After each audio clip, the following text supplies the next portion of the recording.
Halo semuanya, jumpa lagi bersama dengan saya Alex dari Kurikulum Saham Indonesia.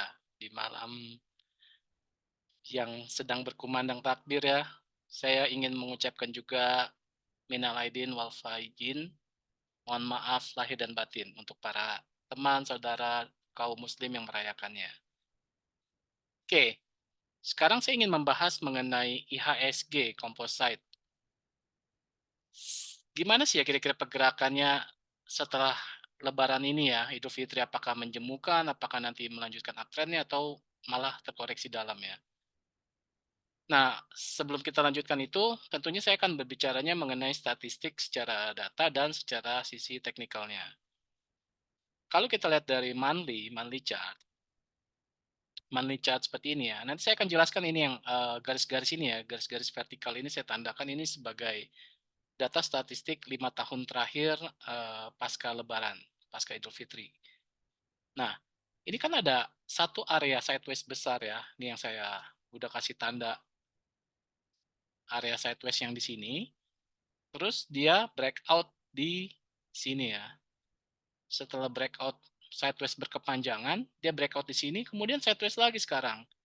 Jadi kalau saya sekarang bikin copy paste yang dari swing high swing low-nya, area sideways-nya, ini saya pindahin di sini, copy paste. Dia terakhir bikin swing high-nya di sini ya, yang sejak yang bikin di sini nih. Dan sampai sekarang pun tidak berhasil closing body body closing monthly-nya di atas ya. Artinya masih di range yang sideways. Ini saya hapus, ini saya hapus. Berarti tadi yang range sideways sebesar ini sekarang berubah range sideways-nya adalah yang sekecil ini. Ini kalau kita lihat monthly chart ya. Jadi memang sekarang lagi masuk lagi di area sideways dan kita kalau turunin ke weekly chart ya. Weekly chart-nya ini dia sempat tertembus tapi balik lagi ya, tapi nggak masalah. Yang terpenting adalah saya mau bahas di sini mengenai kira-kira pergerakan ke depannya secara historical statistiknya itu seperti apa sih ya pasca Idul Fitri. Ini saya sudah kasih tanda di 5 tahun ke belakang terakhir setelah Idul Fitri ya, mulai dari tahun 2019 nih. Ini pas lagi zamannya COVID ya. Ini kalau dari sini, ini kan masih weekly ya, weekly chart. Dari kisaran di akhir bulan Mei, dia begitu mulai bursa cenderung naik. Bahkan sampai ke awal Juli ya. Kita anggap dari akhir Mei, bulan Juni berarti masih naik ya dalam 1 bulan ya ke bulan Juli bahkan 2 bulan. Jadi kita lihatnya short term aja ya. Short term pasca Lebaran. Jadi short term pasca Lebaran itu di tahun 2019 naik. Kemudian di tahun 2020 ini juga masih COVID ya. Pasca Lebaran 2 bulan kemudian pun juga ini cenderung sideways dulu nih. Sideways 1 bulan kemudian baru up.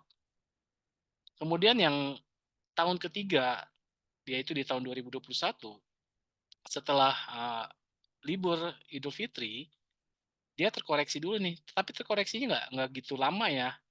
Dalam kurun waktu 2 minggu ya. Berarti hitungannya setengah bulan ya. Kemudian dia balik lagi naik. Terus sideways nih. Ini 2 bulan sideways nih. Bisa dibilang 2 bulan sideways. Kemudian up. Jadi short term-nya di tahun 2021 adalah cenderung sideways. Nah, kemudian di tahun 2022 dia terkoreksi dalam. Ini terkoreksi cukup dalam ya. Ini cukup dalam ini.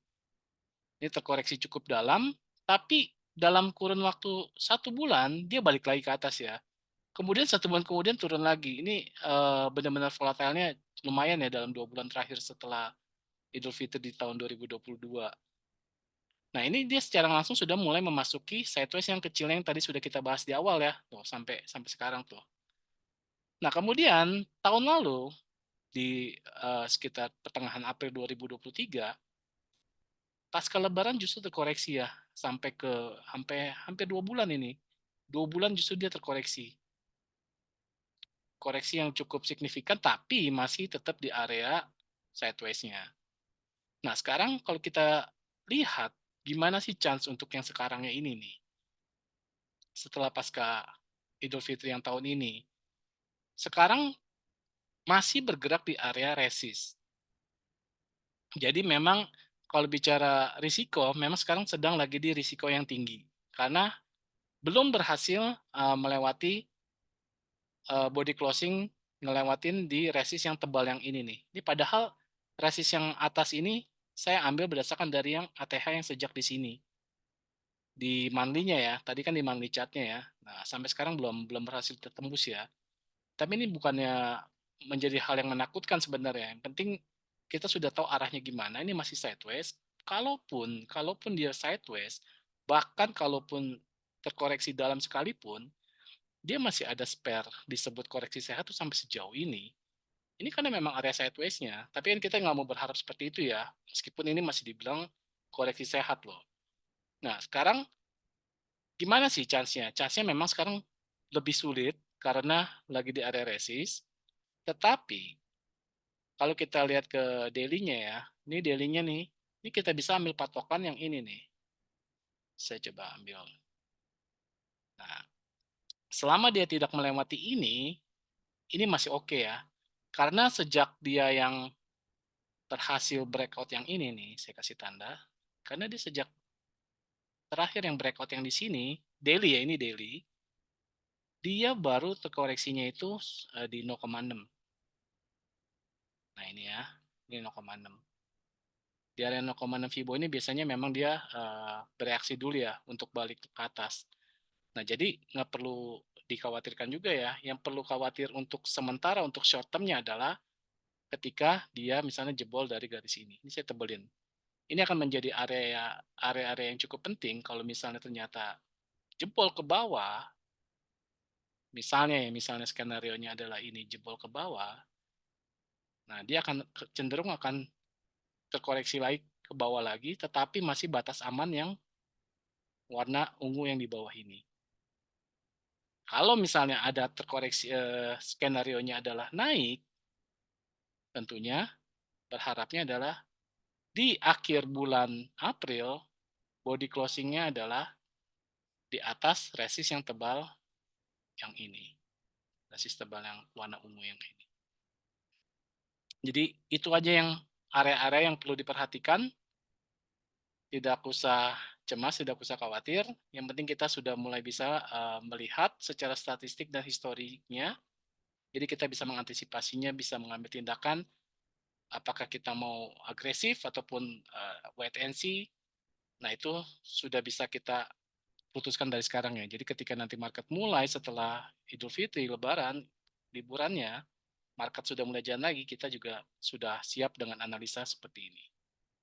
Oke, saya rasa cukup untuk sesi yang hari ini. Terima kasih. Jangan lupa di like, komen jika ada yang mau didiskusikan, dan jangan lupa di subscribe. Terima kasih dan sampai jumpa.